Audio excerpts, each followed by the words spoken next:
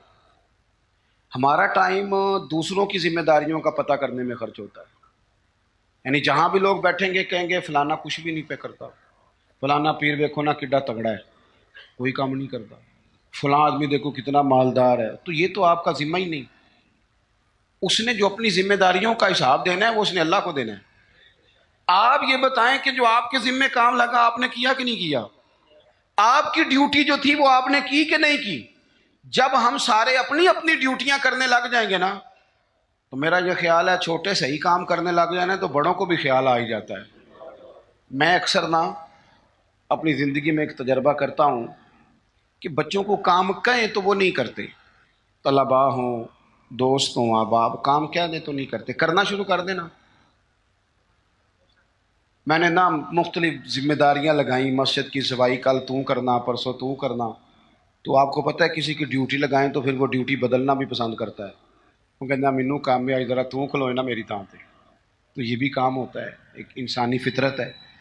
تو میں نے پھر سوچا کہ یار حد ہو گئی ہے، کمال بات ہے، مسجد تو اللہ کا گھر ہے، اور حضرت بابا فرید الدین مسعود گنج شکر جیسا بڑا آدمی تو نہیں نا دوبارہ اس دھرتی پہ آئے گا، تو بابا صاحب اپنے آپ سے کہتے ہیں اٹھ فریدا ستیا، وہ جھاڑو دے مسیت، خود کہتے ہیں، یہ نہیں کہتے کہ جھاڑو دے مرید مسیت یا شاگرد مسیت، اٹھ فریدا ستیا تے جھاڑو دے مسیت، اوے تو ستا ہے رب جاگدا تیری ڈاڈے نال پری۔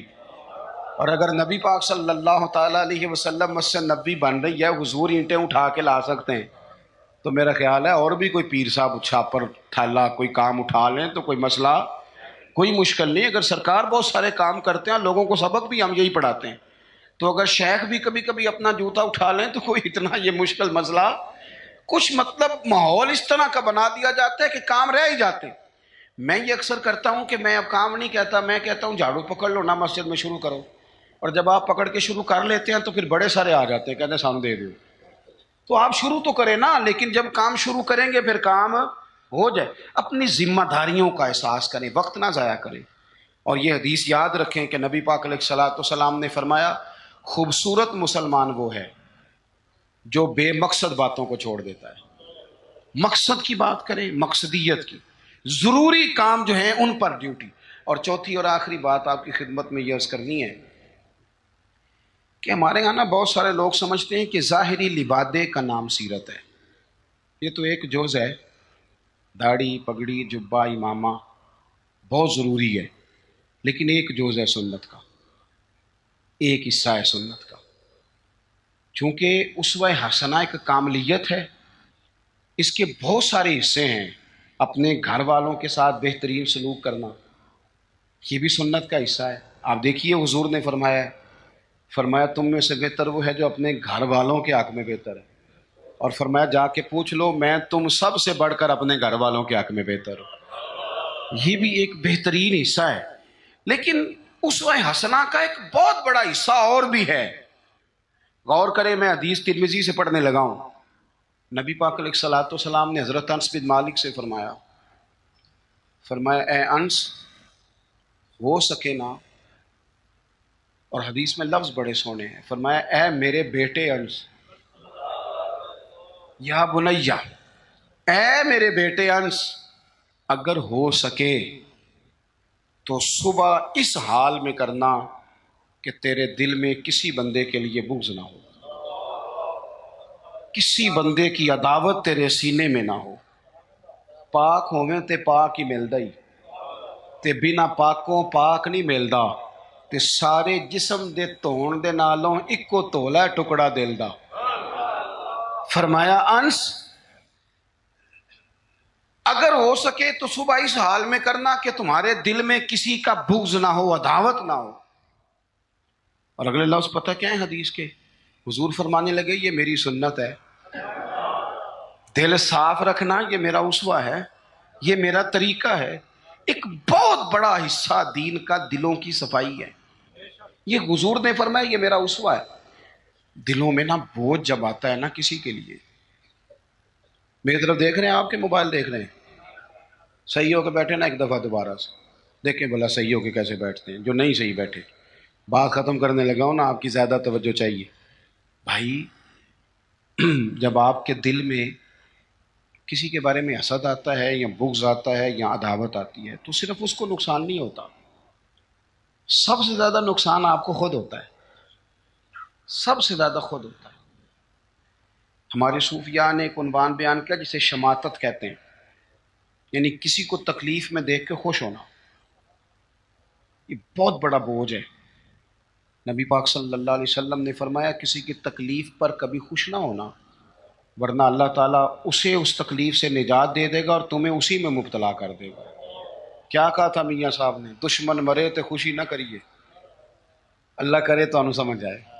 اتنی سادی کر کے ہمارے بزرگ ہمیں بات سمجھاتے، کہتے ہیں دشمن مرے کیوں بھلا، سجنا بھی تو مر جانا ہے، یہاں تو انہوں نے بچ جانا ہو تو پھر تو ٹھیک ہے، خوشی کس بات کی؟ دشمن مرے خوشی نہ کریے کیونکہ سجنا بھی تے مر جانا ہے۔ ڈیگر تے دن آیا ہے محمد تے اوڑک نو ڈوب جانا ہے، اثر تو ہو گئی ہے، پیچھے بچا کیا ہے؟ جانے کا وقت تو آ گیا۔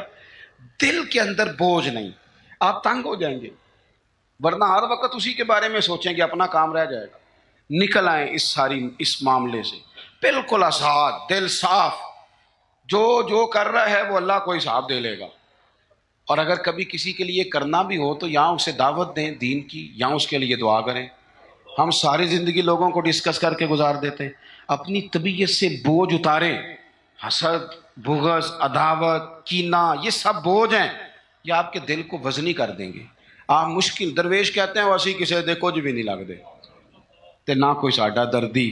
اور حضرت بابا صاحب نے کہا تھا اٹھ نہ بھولیا، وہ چلو اتھے بسیے جتھے بس دینی ساری انے، نہ کوئی ساڈی ذات پچھانے نہ کوئی سانو منے، ورنہ بندہ مشکل میں آ جاتا ہے۔ آپ یقین کریں اگر بندے کو مسئلہ بن جائے نا، میری طرح کے لوگوں کو مسئلہ بن جاتا ہے، وہ تسی استقبال کرن نہیں آئے، تسی ہار لے کے کھڑے نہیں ہوئے، تو پتہ نہیں ماں بدولت آ رہا ہے۔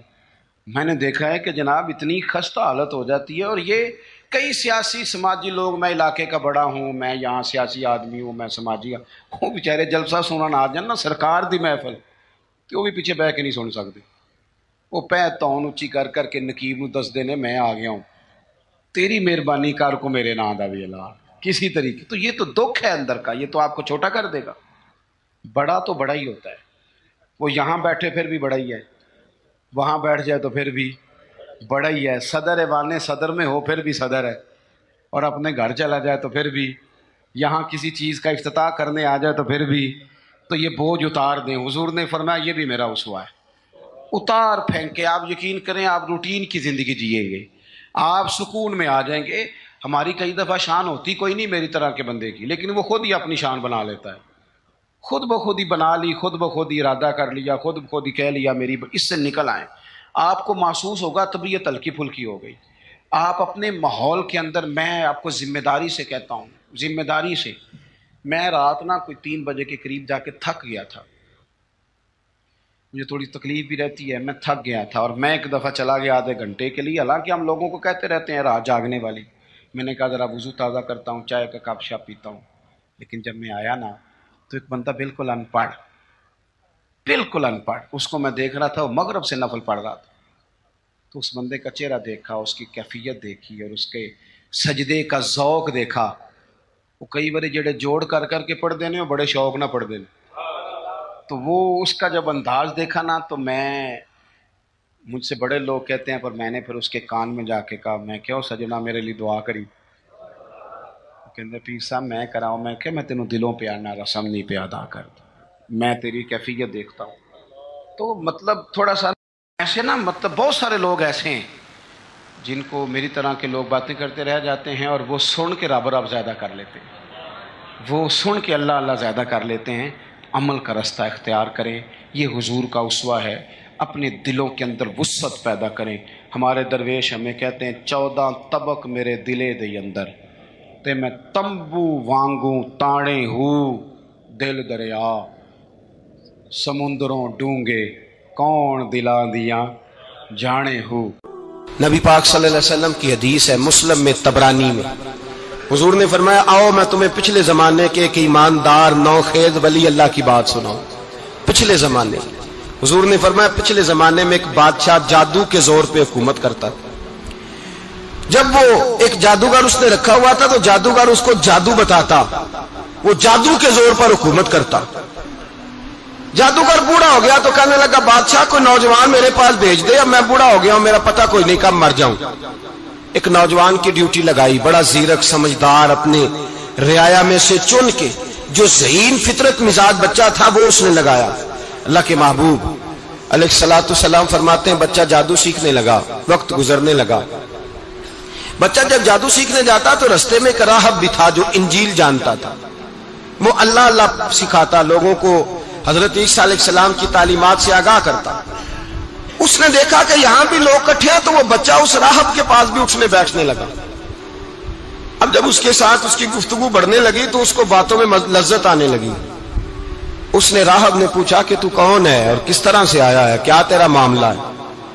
اس نے کہا جی میں جادو سیکھنے جاتا ہوں، آپ کی باتیں مجھے بڑی اچھی لگتی ہیں۔ اس نے کہا دین سیکھ، جادو سیکھنے والے کافر ہو جاتے ہیں، قرآن و حدیث سیکھنے والوں کو اللہ کامل ایمان عطا فرماتا ہے۔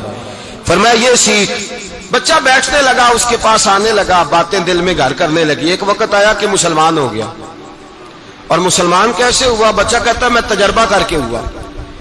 اب میں تھوڑا سا وقت جادوگر کے پاس بھی جاتا اور باقی سارا وقت وہاں بیٹھتا۔ میں ایک دن جا رہا تھا تو رستے میں اژدہا تھا، بہت بڑا سانپ تھا، رستہ روک کے کھڑا تھا۔ یہ حضور نے بیان کی حدیث، نبی پاک صلی اللہ علیہ وسلم فرماتے ہیں، بچہ کہتا ہے کہ رستے کے اندر سانپ ہے، رستے بند ہے، لوگ چھتوں درختوں پہ چڑھے، ہراش ہے۔ کہتے چھوٹا سا روڑا میں نے اٹھایا تو میں نے کہا اللہ اگر جادوگر سچا ہے تو اسے مار دے۔ چھوٹا سا روڑا میں نے پھینکا، اژدہا کوئی نہ مرا۔ پھر چھوٹا روڑا اٹھایا، میں نے کہا اللہ اگر وہ عالم سچا ہے تو اسے مار دے۔ اب جب میں نے روڑا مارا تو اژدہا مر گیا۔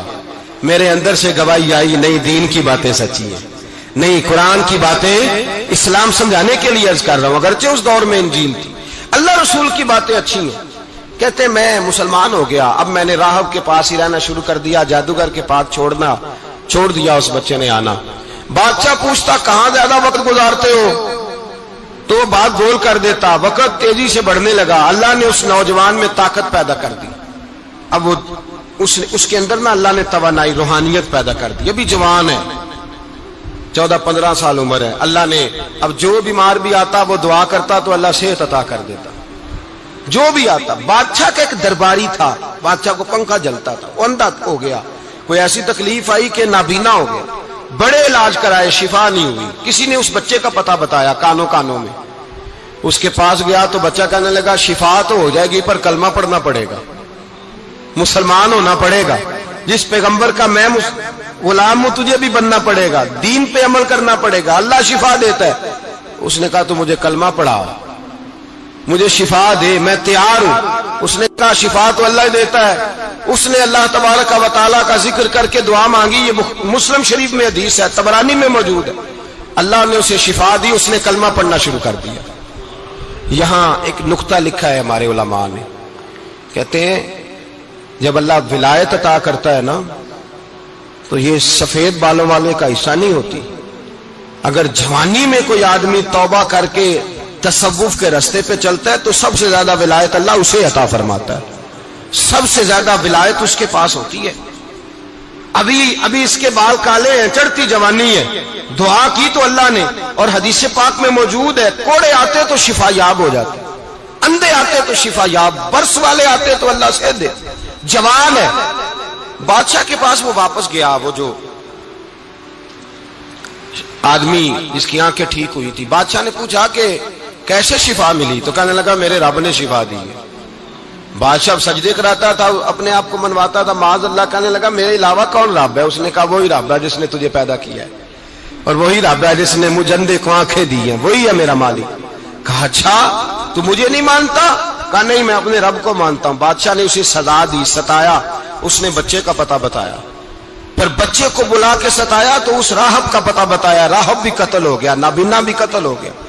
بادشاہ نے کہا سپاہیوں سے اس بچے کو لے جاؤ اور پہاڑ کی چوٹی پہ جا کے نیچے پھینکو تاکہ مر جائے۔ بچہ پہاڑ کی چوٹی پہ گیا تو ہاتھ اٹھا کے کہنے لگا یا اللہ میرے لیے نہیں اپنے لیے، میرے لیے نہیں اپنے لیے انہیں اپنی قدرت کے جلوے دکھا، میرے لیے نہیں۔ اللہ کے بندے اپنی جان بچانے کی دعائیں نہیں مانگتے، اپنے لیے انہیں اپنی قدرت کے جلوے دکھا۔ یہ دعا مانگی، جتنے لوگ ساتھ آئے تھے وہ سارے زمین پہ گرے اور سب مر گئے، پہاڑ سے گر کے مر گئے۔ بچہ واپس سیدھا بادشاہ کے پاس کہنے لگا لو بھائی میرے رب نے مجھے بچا لیا ہے۔ جوان کا ایمان دیکھو، میرے رب نے مجھے، بولو میرے اللہ نے مجھے ایمان کی گواہی دے رہا ہے، میں بچ گیا ہوں، تو جھوٹا ہے، میرا رب سچا ہے۔ اس نے کہا لے جاؤ اس کو دریا میں، کشتی میں بٹھاؤ، بیچ دریا کے جا کے دھکا دے دو۔ بیٹھے کشتی میں، دریا کے بیچ گئے اور جب جا کے وہاں اس کو دھکا دینے لگے تو اس نے کہا اللہ میرے لیے نہیں اپنے لیے انہیں اپنی قدرت کے جلوے دکھا. بس ایک طوفان سا آیا, جتنے سپاہی ساتھ آئے تھے ڈوب کے مر گئے. وہ بچہ اٹھا اور سیدھا پھر بادشاہ کے پاس, اسی کے پاس کہنے لگا لو بھائی میرے رب نے مجھے بچا لیا ہے, تیرے پاس آیا ہوں. وہ کہنے لگا تو کیا مصیبت میرے گلے پڑ گئی ہے, کیسے جان چھوٹے گی؟ تو بچہ کہنے لگا اگر تو مجھے باندھے درخت کے ساتھ اور سارے ملک کو بلائے, لوگوں کو اکٹھا کرے, پھر تو مجھے تیر مارنا, میں تجھے بتاؤں گا کیسے مارنا ہے, میں مر جاؤں گا. اللہ کا بندہ نوجوان ایمان دیکھو, مرنے کے طریقے بتا رہا ہے, میں تجھے بتاؤں گا میں کیسے مروں گا. یہ بات کہی, بادشاہ نے سارا مجمع جمع کیا, ملک سارا باہر آ گیا, درخت کے ساتھ باندھ دیا. کہنے لگا بھائی لوگوں یہ مجھے مارنا چاہتا تھا, مار نہیں سکا, اب میں اسے بتانے لگا ہوں کہ میں کیسے مروں گا. اسے کہو جب تیر مارے تو ساتھ میرے رب کا نام بھی لے, میں اپنے رب کے نام پہ جان دوں گا, ایمان کی پختگی میں اللہ کے نام پر جان دوں گا. اسے کہو رب کے نام پہ مارے, مر جاؤں گا. بادشاہ نے اللہ کہہ کے تیر مارا, پیشانی میں لگا, بچے کی روح پرواز کر گئی. جتنا مجمع کھڑا تھا سارا کلمہ پڑھ کے مسلمان ہو گئے, سارے مسلمان ہو گئے سارے. میرے رسول پاک سید عالم صلی اللہ علیہ وسلم نے نوجوانوں کو بتایا جب تمہارے اندر ایمان کی قوت آئے گی تو اللہ تمہاری مدد کرے. فرمایا وہ نوخیز ولی تھا, ابھی جوان رانا تھا, ابھی اس کی پیشانی پر جوانی کے آثار تھے, لیکن اس نے اللہ کو راضی کیا, رب کریم کو راضی. ولایت کا مطلب بڑھاپا نہیں, ولایت کا مطلب وہ نہیں کہ جب بڑا لمبا وقت گزر جائے تو پھر آدمی آئے کہ نہیں اب کیا کرنا ہے, اب مسجد ہی ہے, اب تو اس کے علاوہ گزارا ہی کوئی نہیں. تو اس وقت کا آنا اللہ کی بارگاہ میں قبول تو ہے, لیکن شاباشی اسی کو ملتی ہے جو جوانی کا وقت آئے, جو عین اس وقت آئے جو وقت میرے رسول پاک علیہ السلام کے غلام عبداللہ ابن عمر, حضرت عبداللہ ابن عمر رضی اللہ تعالیٰ عنہ فرماتے ہیں کہ میں نکلا, مجھے سفر کے لیے جانا تھا, تو تھوڑی سی کھجوریں, تھوڑا سا سرکہ, ایک شہد کی بوتل, چیزیں میں نے سفر کے لیے ساتھ رکھ لی. میں جب مدینے سے باہر صحرا میں نکلا نا تو رمضان نہیں تھا, غیر رمضان تھا. میں نے ایک نوجوان کو دیکھا بکریاں چرا رہا ہے, بکریاں چرا رہا ہے. اے جوان, آپ فرماتے ہیں اس کا چہرہ بڑا نورانیت والا, گرد پڑی ہوئی پر بڑا حسین. فرماتے ہیں میں نے اس کو کہا کہ آ جاؤ کھانا کھا لو, روزے بھی نہیں تھے. کہنے لگا نہیں میں نے روزہ رکھا ہوا ہے. فرماتے ہیں میں نے کہا پتہ کروں کہ نیرا نیک ہی ہے کہ پرہیزگار بھی ہے. نیک وہ ہوتا ہے جو نماز پڑھے روزہ رکھے, پرہیزگار وہ ہوتا ہے جو گناہ سے بچے, وہ پرہیزگار ہوتا ہے. کہا پتہ کروں پرہیزگار بھی ہے کہ نہیں. کہتے میں قریب گیا تو میں نے جا کے اس کو کہا بھائی تیری بکریاں بڑی پیاری ہیں, میرا دل کرتا ہے ایک بکری مجھے دے دو. کہتے وہ جوان, غربت بھی پریشانی بھی, پر دامان توکل کی یہ خوبی ہے کہ اس پر پابند لگے ہوتے ہیں, دھبے نہیں ہوتے. غربت ہے, کہا جناب ایک بکری دے دو. آنے لگا جناب بکریاں میری نہیں, بکریوں کا مالک کوئی اور ہے. کہتے میں نے آزمانے کے لیے کہا کہ بکریوں کے مالک کو کہنا ایک بکری بھیڑیا لے گیا ہے, کہہ دینا بھیڑیا لے گیا ہے. تو کہتے اس نے میری طرف دیکھا, گرد سے اس کے بال اٹے ہوئے, آنکھوں میں روشنی, چہرے پہ اطمینان, لب و لہجے میں ایمان کی طاقت. نوجوان کہنے لگا حضور بکریوں کے مالک کو تو کہہ دوں گا بھیڑیا لے گیا ہے, جب عرش کا مالک پوچھے گا تو کیا جواب دوں گا, اللہ کو کیا جواب دوں گا. کہتے ہیں میں کانپنے لگا, اس کی بات سن کے واپس آیا, جو کام نکلا تھا وہ چھوڑا, واپس لوٹ آیا. میں نے پتا کیا کس کا غلام ہے, پتا چلا فلاں آدمی کا ہے. کہتے میں نے پہلے غلام خریدا, پھر پتا کیا تیرے پاس بکریاں کتنی ہیں, اس نے کہا 400. کہتے میں نے مالک سے ساری بکریاں خریدی, پھر غلام کو بلایا, پھر وہ بکریاں تحفے میں دی, تحفے میں. کہنے لگا حضور یہ سارا کچھ مجھے کیسے ملا. میں نے کہا تیرا ایمان بڑا پختہ تھا تو میرے رب نے تجھے انعام عطا فرمایا ہے. مار مکایا تے میں اتھرو بن کے ڈل گئی, ایک مایا تیری یاد نہ بھل دی, باقی ہر شے جگ دی بھل گئی.